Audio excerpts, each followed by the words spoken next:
അമേരിക്കയുടെ മണ്ണിൽ വീണ്ടും ഇന്ത്യയുടെ വിജയക്കൊടി. ലോകം മുഴുവനും അസൂയയോടെ നോക്കി നിൽക്കെ ബഹിരാകാശ രംഗത്തെ ഓസ്കാർ എന്നറിയപ്പെടുന്ന ആ വലിയ പുരസ്കാരം ഇപ്പോൾ നമ്മുടെ ISRO സ്വന്തമാക്കിയിരിക്കുന്നു. സുഹൃത്തുക്കളെ, ഇന്ത്യൻ ബഹിരാകാശ ഗവേഷണ സംഘടനയായ ISRO വീണ്ടും ആഗോള തലത്തിൽ രാജ്യത്തിൻ്റെ അഭിമാനം വാനോളം ഉയർത്തിയിരിക്കുകയാണ്. American Institute of Aeronautics and Astronautics അഥവാ AIAA നൽകുന്ന 2026 ഗൊദാർഡ് ആസ്ട്രോനോട്ടിക്സ് അവാർഡ് ഇപ്പോൾ ISRO സ്വന്തമാക്കിയിരിക്കുകയാണ്. പതിവ് പോലെ നമ്മുടെ മാധ്യമങ്ങളും ബുദ്ധിജീവി വർഗവും ഈ അഭിമാനകരമായ നേട്ടത്തെ അവഗണിക്കുകയാണ്. പക്ഷേ നമുക്കതാവില്ലല്ലോ. നമ്മുടെ ചന്ദ്രയാൻ 3 മിഷൻ ചന്ദ്രൻ്റെ ആരും കടന്നു ചെല്ലാത്ത ദക്ഷിണ ധ്രുവത്തിൽ നടത്തിയ ആ ചരിത്രപരമായ സോഫ്റ്റ് ലാൻഡിങ്ങിനുള്ള ആദരവായാണ് ഈ പുരസ്കാരം ലഭിച്ചിരിക്കുന്നത്. വാഷിങ്ടൺ DC നടന്ന ചടങ്ങിൽ ഇന്ത്യയുടെ US അംബാസഡർ വിനയ് മോഹൻ ക്വാത്രയാണ് ISROയ്ക്ക് വേണ്ടി ഈ അവാർഡ് ഏറ്റുവാങ്ങിയത്. ബഹിരാകാശ ലോകത്തെ ഭീമന്മാരായ ബ്ലൂ ഒറിജിൻ സ്ഥാപകൻ ജെഫ് ബെസോസ്, നാസയുടെ പ്രമുഖ എഞ്ചിനീയർമാർ എന്നിവരൊക്കെ മുൻപ് വാങ്ങിയിട്ടുള്ള ഈ അവാർഡ് ലിസ്റ്റിലേക്കാണ് ഇനി നമ്മുടെ ISROയുടെ പേരും ചേർക്കപ്പെടുന്നത്. എന്താണ് ഈ അവാർഡിൻ്റെ പ്രത്യേകതയെന്നും ചന്ദ്രയാൻ 3ൻ്റെ ഏത് നേട്ടമാണ് ഇതിലേക്ക് വഴിതെളിച്ചതെന്നും നമുക്ക് ഈ വീഡിയോയിലൂടെ വിശദമായി പരിശോധിക്കാം. American Institute of Aeronautics and Astronautics അഥവാ AIAA നൽകുന്ന ഏറ്റവും ഉയർന്ന ബഹിരാകാശ പുരസ്കാരമാണിത്. ആധുനിക റോക്കറ്റ് സയൻസിൻ്റെ പിതാവായി അറിയപ്പെടുന്ന റോബർട്ട് H ഗൊദാർഡിൻ്റെ ഓർമ്മയ്ക്കായാണ് ഈ അവാർഡ് ഏർപ്പെടുത്തിയിട്ടുള്ളത്.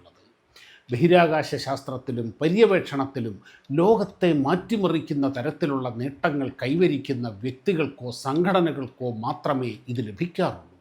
അതുകൊണ്ടാണ് ഈ പുരസ്കാരം ബഹിരാകാശ രംഗത്തെ ഓസ്കാർ എന്നറിയപ്പെടുന്നത്. പ്രിയപ്പെട്ടവരെ, സയൻസ് കോർണറിൻ്റെ പുതിയ വീഡിയോയിലേക്ക് എല്ലാവർക്കും ഒരിക്കൽ കൂടി സ്വാഗതം.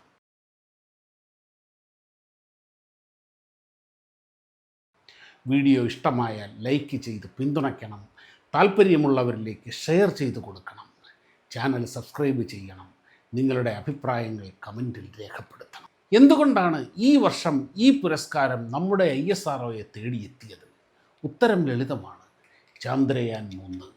ചന്ദ്രൻ്റെ ദക്ഷിണ ധ്രുവത്തിൽ ഒരു പേടകം സുരക്ഷിതമായി ലാൻഡ് ചെയ്യിക്കുന്ന ലോകത്തിലെ ആദ്യത്തെ രാജ്യമായി ഇന്ത്യ മാറിയത് ചന്ദ്രയാൻ 3 ദൗത്യത്തിലൂടെയായിരുന്നു. ലോകത്തിലെ വൻകിട രാജ്യങ്ങൾ പോലും പരാജയപ്പെട്ടിടത്താണ് വളരെ കുറഞ്ഞ ചെലവിൽ കൃത്യതയോടെ ISRO ഈ ചരിത്ര വിജയം നേടിയത്. ഈ അസാധാരണമായ എഞ്ചിനീയറിംഗ് മികവിനെയും ശാസ്ത്രീയ നേട്ടത്തെയുമാണ് AIAA ഇപ്പോൾ ആഗോളതലത്തിൽ ആദരിച്ചിരിക്കുന്നത്. ഇവിടെ പലർക്കും സ്വാഭാവികമായൊരു സംശയം തോന്നാം. 60കളിലും 70കളിലുമൊക്കെ അമേരിക്കയും റഷ്യയും മത്സരിച്ച് പേടകങ്ങൾ അയച്ച നീൽ ആംസ്ട്രോങ് ഉൾപ്പെടെയുള്ള മനുഷ്യർ പലവട്ടം നടന്നുപോയ ആ ചന്ദ്രനിലേക്ക് ഈ 21ാം നൂറ്റാണ്ടിൽ ഇന്ത്യ ഒരു ചെറിയ പേടകം ഇറക്കിയതിന് ഇത്രയധികം കൊട്ടിഘോഷിക്കാനുണ്ടോ? ചിലരെങ്കിലും അങ്ങനെ ചോദിച്ചേക്കാം. എന്നാൽ സുഹൃത്തുക്കളെ, ഒരു കാര്യം മനസ്സിലാക്കുക. അന്ന് അമേരിക്കയും റഷ്യയും തമ്മിൽ നടന്നത് ശാസ്ത്രത്തിൻ്റെ പുരോഗതിക്ക് വേണ്ടിയുള്ള ഗവേഷണമായിരുന്നില്ല. പകരം ശീതയുദ്ധത്തിൻ്റെ കാലത്ത് പരസ്പരം തോൽപ്പിക്കാനും വാശി തീർക്കാനും വേണ്ടി മാത്രം ആയിരക്കണക്കിന് കോടികൾ ഒഴുക്കി നടത്തിയ ചില ബഹിരാകാശ വെടിക്കെട്ടുകൾ മാത്രമായിരുന്നു അത്. അതുകൊണ്ട് തന്നെ മാനവരാശിക്ക് വലിയ പ്രയോജനമൊന്നും അതിൽ നിന്നുണ്ടായില്ല. ആരാണ് വലിയവൻ എന്ന് തെളിയിക്കാനുള്ള ആ മത്സരത്തിൽ അമേരിക്ക ജയിച്ചതോടെ ആ ഏർപ്പാട് അവിടെ അവസാനിച്ചു. പിന്നെ 1/2 നൂറ്റാണ്ടോളം കാലം ആരും ചന്ദ്രനെ തിരിഞ്ഞു നോക്കിയതുപോലുമില്ല. അങ്ങനെയുള്ള ഒരു നിശബ്ദതയിലേക്കാണ് 2008 ഇന്ത്യ നമ്മുടെ സ്വന്തം ചന്ദ്രയാൻ 1 അയക്കുന്നത്. വൻശക്തികൾ ലക്ഷക്കണക്കിന് കോടികൾ ചെലവഴിച്ചുഴുതുമറിച്ചിട്ടും കണ്ടെത്താനാകാത്ത ഒരു മഹാരഹസ്യം ചന്ദ്രയാൻ 1 ലോകത്തിന് മുന്നിൽ തുറന്നു കാട്ടി. ചന്ദ്രനിൽ വെള്ളമുണ്ട്. ചന്ദ്രയാൻ 1 പേടകത്തിലെ മൂൺ ഇമ്പാക്ട് പ്രോബ് ചന്ദ്രൻ്റെ ഉപരിതലത്തിലേക്ക് ഇടിച്ചിറങ്ങുന്നതിന് തൊട്ടു മുൻപ് അവിടെ നിന്നുയർന്ന പൊടിപടലങ്ങളെ വിശകലനം ചെയ്ത് അതിൽ നേർത്ത ഐസ് കണങ്ങൾ ഉണ്ടെന്ന് ഭാരതത്തിൻ്റെ ആ കൊച്ചു പേടകം കണ്ടെത്തി. പിന്നീട് ലോകം മുഴുവൻ അത് സ്ഥിരീകരിച്ചു. ചന്ദ്രനെക്കുറിച്ചുള്ള മനുഷ്യൻ്റെ സങ്കല്പങ്ങളെ തന്നെ മാറ്റിമറിച്ച ഒരു മഹാവിപ്ലവമായിരുന്നു അത്. 2008 ഇന്ത്യ ചന്ദ്രനിൽ വെള്ളം കണ്ടെത്തുന്നതുവരെ ലോകരാജ്യങ്ങൾക്ക് ചന്ദ്രൻ വെറുമൊരു ഉണങ്ങിയ മൺകൂന മാത്രമായിരുന്നു. എന്നാൽ ഭാരതത്തിൻ്റെ കണ്ടെത്തലോടെ കഥ മാറി. ലോകമെമ്പാടുമുള്ള ബഹിരാകാശ ഏജൻസികൾ ചന്ദ്രനിലേക്ക് വീണ്ടും വണ്ടി തിരിക്കാൻ നിർബന്ധിതരായി. ചന്ദ്രയാൻ 1 നൽകിയ ഡേറ്റയുടെ അടിസ്ഥാനത്തിൽ അമേരിക്കൻ ബഹിരാകാശ ഏജൻസിയായ നാസ തൊട്ടടുത്ത വർഷം, അതായത് 2009 എൽ ക്രോസ് എന്നൊരു അടിയന്തര ദൗത്യം പ്ലാൻ ചെയ്തു. ചന്ദ്രയാൻ വെള്ളം കണ്ടെത്തിയ ദക്ഷിണധ്രുവത്തിലെ കബിയസ് എന്ന ഇരുണ്ട കുഴിയിലേക്ക് നാസ തങ്ങളുടെ ഒരു റോക്കറ്റ് ഭാഗം മനഃപൂർവ്വം ഇടിച്ചിറക്കി. ആ ഇടിയിൽ വായുവിലേക്ക് ഉയർന്ന പൊടിപടലങ്ങൾ പരിശോധിച്ച നാസയ്ക്ക് ചന്ദ്രയാൻ 1 കണ്ടെത്തിയത് 100% ശരിയാണെന്ന് സമ്മതിക്കേണ്ടി വന്നു. അവിടെ ടൺ കണക്കിന് ജലം ഐസ് രൂപത്തിൽ ഒളിഞ്ഞു കിടപ്പുണ്ടെന്ന് അവർ ഔദ്യോഗികമായി സ്ഥിരീകരിച്ചു. ഇന്ത്യയുടെ ഈ വൻ വിജയം തൊട്ടടുത്തുള്ള ചൈനയെയും ഇരുത്തി ചിന്തിപ്പിച്ചു. അവർ തങ്ങളുടെ ചാന്ദ്ര പദ്ധതികൾക്ക് യുദ്ധകാലാടിസ്ഥാനത്തിൽ വേഗത കൂട്ടി. 2013 ചാങ്-ഇ 3 ദൗത്യത്തിലൂടെ ചന്ദ്രൻ്റെ ഉപരിതലത്തിൽ ഒരു ലാൻഡറും യുതു എന്ന റോവറും അവർ വിജയകരമായി ഇറക്കി. അവിടെയും തീർന്നില്ല. ചന്ദ്രയാൻ 1 കണ്ടെത്തിയ ജലസാന്നിധ്യത്തിൻ്റെ കൂടുതൽ രഹസ്യങ്ങൾ തേടി 2019 ചാങ്-ഇ 4 ദൗത്യത്തിലൂടെ ചരിത്രത്തിലാദ്യമായി ചന്ദ്രൻ്റെ നമുക്ക് കാണാൻ കഴിയാത്ത മറുപുറത്ത് ചൈന ഒരു പേടകമിറക്കി വിജയം കണ്ടു. പിന്നീട് ചന്ദ്രനിലെ മണ്ണും പാറക്കഷ്ണങ്ങളും ഭൂമിയിലേക്ക് എത്തിക്കാനായി 2020 ചാങ്-ഇ 5 ദൗത്യവും കഴിഞ്ഞ 2024 ചാങ്-ഇ 6 ദൗത്യവും അവർ പൂർത്തിയാക്കി. ഇന്ന് അമേരിക്ക തങ്ങളുടെ ഏറ്റവും അഭിമാനകരമായ ആർട്ടമിസ് ദൗത്യത്തിലൂടെ മനുഷ്യനെ വീണ്ടും ചന്ദ്രനിലെത്തിക്കാൻ കൂപ്പുകൂട്ടുന്നുണ്ടല്ലോ. ആ ദൗത്യത്തിൻ്റെ ലാൻഡിംഗ് സൈറ്റായി നാസ ചന്ദ്രൻ്റെ ദക്ഷിണധ്രുവം മാത്രം തിരഞ്ഞെടുക്കാൻ ഒരേയൊരു കാരണമേ ഉള്ളൂ. അത് ചന്ദ്രയാൻ 1 അവിടെ കണ്ടെത്തിയ ജലസാന്നിധ്യമാണ്. ആ വെള്ളത്തിൽ നിന്ന് ഓക്സിജനും റോക്കറ്റ് ഇന്ധനത്തിന് ആവശ്യമായ ഹൈഡ്രജനും വേർതിരിച്ചെടുക്കാമെന്ന നാസയുടെ കണക്കുകൂട്ടലിലാണ് ആർട്ടമിസ് പ്രോജക്റ്റ് തന്നെ നിലനിൽക്കുന്നത്. ചുരുക്കം പറഞ്ഞാൽ വൻ ശക്തികൾക്ക് വെറുമൊരു അഹങ്കാരത്തിൻ്റെ പ്രതീകമായിരുന്ന ചന്ദ്രനെ മനുഷ്യരാശിയുടെ ഭാവി കോളനിയാക്കി മാറ്റാൻ ലോകരാജ്യങ്ങൾക്ക് വഴി കാണിച്ചു കൊടുത്ത യഥാർത്ഥ വഴിവിളക്ക് അത് നമ്മുടെ ചന്ദ്രയാൻ 1 ആയിരുന്നു. ചന്ദ്രയാൻ 1 ഇന്ത്യ വെട്ടിയ ആ വഴിയിലൂടെയാണ് ചൈന ഉൾപ്പെടെയുള്ള രാജ്യങ്ങൾ പിന്നീട് കുതിച്ചു പാഞ്ഞത് എന്ന് നമ്മൾ പറഞ്ഞു. എന്നാൽ ഇവിടെ ഒരു ചോദ്യം ബാക്കിയുണ്ട്. വഴി കാണിച്ചു തന്നത് ഇന്ത്യയാണെങ്കിൽ എന്തുകൊണ്ട് ചൈന നമ്മളെ ഓവർടേക്ക് ചെയ്ത് അതിനു മുമ്പേ ചന്ദ്രനിൽ സോഫ്റ്റ് ലാൻഡ് നടത്തി? അതിനു പിന്നിൽ വലിയൊരു പോരാട്ടത്തിൻ്റെ കഥയുണ്ട് കൂട്ടുകാരെ. ചന്ദ്രയാൻ 1 വൻ വിജയത്തിന് ശേഷം 2012 ചന്ദ്രനിൽ നേരിട്ടിറങ്ങാനുള്ള ചന്ദ്രയാൻ 2 ദൗത്യത്തിന് ISRO രൂപം നൽകുന്നത്. എന്നാൽ ചന്ദ്രയാൻ 1 വിക്ഷേപിച്ച കൊച്ചു PSLV റോക്കറ്റിന് താങ്ങാൻ കഴിയുന്നതിലും അപ്പുറമായിരുന്നു ലാൻഡറും റോവറും അടങ്ങുന്ന ഈ പുതിയ പേടകത്തിൻ്റെ ഭാരം. ഇതിനായി ഭാരമേറിയ ക്രയോജനിക് എഞ്ചിൻ ഉപയോഗിക്കുന്ന റോക്കറ്റുകൾ ആവശ്യമായിരുന്നു. അപ്പോഴാണെങ്കിൽ നമ്മുടെ GSLV റോക്കറ്റുകളുടെ വികസനം പാതി വഴിയിലുമായിരുന്നു. പ്രതിസന്ധികൾ അവിടെയും തീർന്നില്ല. ചന്ദ്രയാൻ 2 ലാൻഡർ നിർമ്മിച്ചു തരാമെന്ന് ഏറ്റിരുന്ന റഷ്യ അവസാന നിമിഷം ആ വാഗ്ദാനത്തിൽ നിന്ന് പിന്മാറി. വൻ ശക്തികൾ ഇന്ത്യയെ ഒറ്റപ്പെടുത്താൻ നോക്കിയ ആ നിമിഷത്തിലാണ് ISRO ഒരു കടുത്ത തീരുമാനമെടുത്തത്. ഇനി ആരുടെയും സഹായം വേണ്ട, റോക്കറ്റും ലാൻഡറും എല്ലാം നമ്മൾ സ്വയം നിർമ്മിക്കും. പൂജ്യത്തിൽ നിന്നുള്ള ആ ആത്മനിർഭര യാത്രയ്ക്ക് സ്വാഭാവികമായും സമയമെടുത്തു. വർഷങ്ങളുടെ കഠിനാധ്വാനത്തിനൊടുവിൽ ഇന്ത്യയുടെ ഏറ്റവും കരുത്തുറ്റ LVM-3 റോക്കറ്റ് നമ്മൾ വികസിപ്പിച്ചെടുത്തു. അങ്ങനെയാണ് 2019 ചന്ദ്രയാൻ 2 വിക്ഷേപിക്കുന്നത്. അത് അവസാന നിമിഷം പരാജയപ്പെട്ടെങ്കിലും ആ അനുഭവത്തിൽ നിന്നാണ് 2023 നമ്മൾ ചന്ദ്രയാൻ 3 വിജയകരമായി പൂർത്തിയാക്കിയത്. എന്നാൽ ഇതേ സമയം ചൈനയുടെയും അമേരിക്കയുടെയും അവസ്ഥ ഇതല്ലായിരുന്നു. അവരുടെ പക്കൽ പണ്ടേ ലോങ് മാർച്ച് പോലുള്ള വലിയ ഹെവി ലിഫ്റ്റ് റോക്കറ്റുകൾ ഉണ്ടായിരുന്നു. അതുകൊണ്ട് തന്നെ ഇന്ത്യ കണ്ടെത്തിയ വെള്ളത്തിൻ്റെ വഴിയിലൂടെ തങ്ങളുടെ കരുത്തുറ്റ റോക്കറ്റുകളുടെ ബലത്തിൽ ചൈനയ്ക്ക് പെട്ടെന്ന് തന്നെ ചാങ്-ഇ പേടകങ്ങൾ ചന്ദ്രനിൽ ഇറക്കാൻ സാധിച്ചു. സാങ്കേതികവിദ്യയുടെയും പണക്കൊഴുപ്പിൻ്റെയും കരുത്തിൽ വൻശക്തികൾ നമ്മളെക്കാൾ മുൻപേ ചന്ദ്രനിൽ ഇറങ്ങിയിട്ടുണ്ടാകാം. പക്ഷേ കയ്യിൽ ഒന്നുമില്ലാതിരുന്നിട്ടും സ്വന്തം ചോരയും നീരുമൊഴുക്കി സാങ്കേതിക വിദ്യകൾ വികസിപ്പിച്ചെടുത്ത് ചന്ദ്രയാൻ 3 ഇന്ത്യ വിജയക്കൊടി നാട്ടി. അവിടെയാണ് നമ്മുടെ ISRO ലോകത്തിനു മുന്നിൽ യഥാർത്ഥ ഹീറോ ആകുന്നത്. സുഹൃത്തുക്കളെ, അതെ, സാങ്കേതിക വിദ്യയുടെയും പണത്തിൻ്റെയും കരുത്തിൽ വൻശക്തികൾ നമ്മളെ ഓവർടേക്ക് ചെയ്ത് മുൻപേ പോയിട്ടുണ്ടാകാം. പക്ഷേ നമ്മുടെ ചന്ദ്രയാൻ 3 വേണ്ടി കാത്തിരുന്നത് മറ്റൊരു ചരിത്ര നിയോഗമായിരുന്നു. അമേരിക്കയും റഷ്യയും ചൈനയും ഒക്കെ മുൻപ് പലതവണ ചന്ദ്രനിൽ പേടകങ്ങൾ ഇറക്കിയിട്ടുണ്ട് എന്നത് നേരാണ്.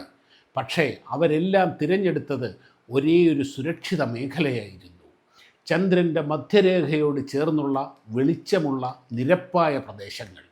അവിടെ ലാൻഡ് ചെയ്യുക എന്നത് താരതമ്യേന എളുപ്പമാണ്. എന്നാൽ ISRO തിരഞ്ഞെടുത്തത് അതായിരുന്നില്ല. ലോകരാജ്യങ്ങൾ പോകാൻ ഭയന്ന കടുത്ത ഇരുട്ടും -200 ഡിഗ്രിക്ക് താഴെയുള്ള അതികഠിനമായ താപനിലയുമുള്ള ചന്ദ്രൻ്റെ ദക്ഷിണ ധ്രുവമാണ് ഭാരതം ലക്ഷ്യമിട്ടത്. സൂര്യപ്രകാശം ഒട്ടുമേ വെളിച്ചം കാണിക്കാത്ത വലിയ കുഴികളും അപകടം പിടിച്ച പാറക്കൂട്ടങ്ങളും നിറഞ്ഞ ആ ദുർഘടം പിടിച്ച മണ്ണിലേക്കാണ് 2023 ഓഗസ്റ്റ് 23-ന് വിക്രം ലാൻഡറിനെ കൃത്യതയോടെ ഇറക്കിയതും ലോകം അമ്പരന്ന് നിന്നുപോയതും. സുഹൃത്തുക്കളെ, ചന്ദ്രയാൻ 3 വിജയകരമായി ചന്ദ്രനിൽ ഇറങ്ങുന്നതിന് തൊട്ടു മുൻപ് ISRO നേരിട്ട ഏറ്റവും വലിയൊരു പ്രതിസന്ധിയെക്കുറിച്ച് നിങ്ങൾക്കറിയാമോ? വിക്രം ലാൻഡർ ചന്ദ്രൻ്റെ മണ്ണിൽ ഇറങ്ങുമ്പോൾ ഉണ്ടാകാൻ സാധ്യതയുള്ള പ്രശ്നങ്ങൾ പഠിക്കാൻ ശാസ്ത്രജ്ഞർക്ക് ഭൂമിയിൽ വെച്ച് തന്നെ നിരവധി ട്രയലുകൾ, സിമുലേഷൻസ് നടത്തണമായിരുന്നു. ഇതിനായി ചന്ദ്രനിലെ മണ്ണിന് സമാനമായ ലൂണാർ റിഗോലിത് എന്ന പ്രത്യേകതരം പൊടി ആവശ്യമായി വന്നു. ഈ മണ്ണ് അമേരിക്കയിൽ നിന്ന് ഇറക്കുമതി ചെയ്യാൻ ISRO ശ്രമിച്ചപ്പോഴാണ് വൻശക്തികൾ തങ്ങളുടെ യഥാർത്ഥ മുഖം കാണിച്ചത്. അവർ ആവശ്യപ്പെട്ട വില കേട്ട് നമ്മുടെ ശാസ്ത്രജ്ഞർ ഞെട്ടിപ്പോയി. ആ മണ്ണ് വാങ്ങാൻ അമേരിക്കയ്ക്ക് നൽകേണ്ടി വരുന്ന തുക നമ്മുടെ ചന്ദ്രയാൻ ദൗത്യത്തിൻ്റെ ബജറ്റിനേക്കാൾ കൂടുതലായിരുന്നു. പണത്തിൻ്റെ പേരിൽ ആ ദൗത്യം തന്നെ മുടങ്ങുമെന്ന അവസ്ഥ. ഒടുവിൽ അമേരിക്കയിൽ നിന്നത് വാങ്ങേണ്ടതില്ല എന്ന് ISRO തീരുമാനിച്ചു. പക്ഷേ ചന്ദ്രനിലെ മണ്ണില്ലാതെ എങ്ങനെ ട്രയലുകൾ നടത്തും? പ്രതിസന്ധി ഘട്ടങ്ങളിൽ പുതിയ വഴികൾ വെട്ടുന്നതാണല്ലോ ISROയുടെ ശീലം. നമ്മുടെ ശാസ്ത്രജ്ഞർ ഇന്ത്യയിലുടനീളം ചന്ദ്രനിലെ മണ്ണിന് സമാനമായ പ്രതലങ്ങൾക്കായി തിരച്ചിൽ തുടങ്ങി. ഒടുവിൽ ആ തങ്കപ്പതക്കം അവർ കണ്ടെത്തി. നമ്മുടെ തൊട്ടടുത്ത് തമിഴ്നാട്ടിലെ സേലത്തിനടുത്തുള്ള സിതാപൂണ്ടി, നാമക്കൽ അങ്ങനെയുള്ള മേഖലകളിൽ നിന്ന് ചന്ദ്രനിലെ മണ്ണിനോട് ഘടനയിലും സ്വഭാവത്തിലും 99% സാമ്യമുള്ള അനോ എർത്ത് സൈറ്റ് എന്ന പ്രത്യേകതരം പാറകളും മണ്ണും ഉണ്ടെന്നവർ കണ്ടെത്തി. സേലത്ത് നിന്നും ടൺ കണക്കിന് ഈ മണ്ണ് ബാംഗ്ലൂരിലെ ISRO സെൻറ്ററിൽ എത്തിച്ചു. ശാസ്ത്രജ്ഞർ അത് കൃത്യമായി സംസ്കരിച്ച് ചന്ദ്രനിലേതിന് സമാനമായ കൃത്രിമ പ്രതലം ഭൂമിയിൽ സൃഷ്ടിച്ചു. ആ മണ്ണിലാണ് വിക്രം ലാൻഡറിൻ്റെ കാലുകൾ ഒന്നിനു പിറകെ ഒന്നായി ഇറക്കി 100-ലധികം തവണ ISRO ട്രയലുകൾ നടത്തിയത്. അമേരിക്ക പണം കൊണ്ട് നമ്മളെ പൂട്ടാൻ നോക്കിയപ്പോൾ തമിഴ്നാട്ടിലെ മണ്ണുകൊണ്ട് അതിന് മറുപടി നൽകിയ നമ്മുടെ ശാസ്ത്രജ്ഞരുടെ സമർപ്പണത്തിനും പ്രതിഭയ്ക്കുമല്ലേ നമ്മൾ ആദ്യം കൈയടിക്കേണ്ടത്. ചന്ദ്രൻ്റെ ദക്ഷിണ ധ്രുവത്തിൽ അതീവ കൃത്യതയോടെ ഇറങ്ങി എന്നത് മാത്രമല്ല ചന്ദ്രയാൻ 3-ൻ്റെ പ്രത്യേകത. ചന്ദ്രനിലെ കമ്പനങ്ങൾ, നമ്മുടെ ഭൂമിയിലുണ്ടാകുന്ന ഭൂചലനമുണ്ടല്ലോ, അതിന് സമാനമായ വൈബ്രേഷൻസ്, ചന്ദ്രനിലെ മണ്ണിൻ്റെ താപപ്രതിരോധ ശേഷി, ഇതെല്ലാം ഈ മിഷനിലാണ് ആദ്യമായി രേഖപ്പെടുത്തിയത്. ചന്ദ്രനിലെ മണ്ണിൻ്റെ താപനില അളന്നപ്പോൾ 10 സെൻറ്റിമീറ്റർ ആഴത്തിൽ 10 ഡിഗ്രിയുടെ വ്യത്യാസമുണ്ടെന്ന് കണ്ടെത്തി. ആ മണ്ണിൻ്റെ വലിയ താപപ്രതിരോധ ശേഷിയാണ് ഇത് സൂചിപ്പിക്കുന്നത്. ഭാവിയിൽ ചന്ദ്രനിൽ കോളനികൾ സ്ഥാപിക്കുമ്പോൾ ഈ ഇൻഫർമേഷൻ വളരെ വിലപ്പെട്ടതാണ്. അതുപോലെ ചന്ദ്രയാൻ 3-ൻ്റെ പ്രൊപ്പൽഷൻ മൊഡ്യൂളിലെ ഉപകരണങ്ങൾ ഉപയോഗിച്ച് ഭൂമിയുടെ സ്പെക്ട്രം സിഗ്നേച്ചറുകൾ രേഖപ്പെടുത്തി. എന്നെങ്കിലും ഒരിക്കൽ മറ്റേതെങ്കിലും വിദൂര ഗ്രഹങ്ങളിൽ നിന്നുള്ള സിഗ്നലുകൾ ലഭിക്കുമ്പോൾ ഈ ഡാറ്റയുമായി കമ്പയർ ചെയ്ത് മറ്റെവിടെയെങ്കിലും ജീവൻ്റെ സാന്നിധ്യം ഉറപ്പുവരുത്താൻ ഈ വിവരങ്ങൾ സഹായിക്കും. അങ്ങനെ മാനവരാശിയുടെ ഭാവിക്ക് വേണ്ടിയുള്ള ദീർഘദൃഷ്ടിയോടെ നടത്തിയ ദൗത്യമാണ് ചന്ദ്രയാൻ. ബഹിരാകാശം മാനവരാശിക്ക് എന്ന ഭാരതത്തിൻ്റെ മഹത്തായ നിലപാട് കൂടിയാണ് ഇവിടെ തെളിഞ്ഞു കാണുന്നത്. അതുകൊണ്ട് തന്നെ നമ്മൾ തിരിച്ചറിയേണ്ട വലിയ ഒരു സത്യമുണ്ട്. പണം വാരിയെറിഞ്ഞു കൊയ്യുന്ന വലിയ നേട്ടങ്ങളെക്കാൾ പരിമിതികൾക്കുള്ളിൽ നിന്നുകൊണ്ട് ശാസ്ത്രജ്ഞരുടെ സമർപ്പണവും കഠിനാധ്വാനവും മാത്രം പ്രധാന മുതൽമുടക്കാക്കി മാറ്റിയ ദൗത്യമായിരുന്നു നമ്മുടെ ചന്ദ്രയാൻ. ഇത് വെറുമൊരു ഇന്ത്യയുടെ വിജയം മാത്രമല്ല, മറിച്ച് വരും തലമുറയ്ക്ക് മുഴുവൻ പ്രയോജനപ്പെടുന്ന രീതിയിൽ മാനവരാശിക്ക് വേണ്ടി ഭാരതം നൽകിയ വലിയൊരു സംഭാവനയാണ്. ദരിദ്രമെന്ന് പറഞ്ഞൊരിക്കൽ ലോകം മാറ്റി നിർത്തിയ സൈക്കിളിലും കാളവണ്ടിയിലും റോക്കറ്റ് ഭാഗങ്ങൾ ചുമന്ന ഒരു ഭൂതകാലം നമുക്കുണ്ടായിരുന്നു.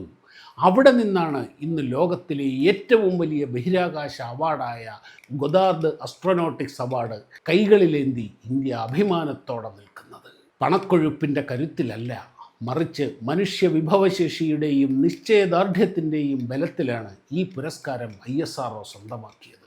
അതുകൊണ്ട് തന്നെയാണ് ലോകത്തിലെ മറ്റേത് പുരസ്കാരത്തെക്കാളും ഈ 2026 ഗൊദാർഡ് അവാർഡിന് തിളക്കമേറുന്നതും ഓരോ ഇന്ത്യക്കാരൻ്റെയും നെഞ്ച് അഭിമാനം കൊണ്ട് നിറയുന്നതും. വൻശക്തികൾ വെട്ടിപ്പിടിച്ച വഴിയെ പോകാതെ ആരും പോകാത്ത വഴിയിലൂടെ പോയി ചരിത്രം സൃഷ്ടിക്കുക എന്നതായിരുന്നു ഇന്ത്യയുടെ നിയോഗം. ലോകത്ത് മറ്റൊരു രാജ്യത്തിനും അന്ന് വരെ സാധിക്കാത്ത ആ നേട്ടം സ്വന്തമാക്കിയതിലൂടെയാണ് ചാന്ദ്രയാൻ 3 മനുഷ്യ ചരിത്രത്തിലെ തന്നെ ഏറ്റവും വലിയ സവിശേഷമായ, ഏറ്റവും മഹത്തായ ചാന്ദ്രദൗത്യമായി മാറിയത്. തോൽക്കാൻ മനസ്സില്ലാത്ത ഇന്ത്യൻ ശാസ്ത്രലോകത്തിൻ്റെ ഈ മഹാവിജയത്തെക്കുറിച്ച് നിങ്ങൾക്ക് എന്താണ് തോന്നുന്നത്? താഴെ കമൻറ്റ് ചെയ്യൂ. നമ്മുടെ ശാസ്ത്രജ്ഞർക്കുള്ള ഒരു വലിയ സല്യൂട്ടായി ഈ വീഡിയോ പരമാവധി ആളുകളിലേക്ക് ഷെയർ ചെയ്യുക. ചാനൽ സബ്സ്ക്രൈബ് ചെയ്യാൻ മറക്കരുത്. മറ്റൊരു സയൻസ് വീഡിയോയുമായി വീണ്ടും കാണാം. ജയ് ഹിന്ദ്.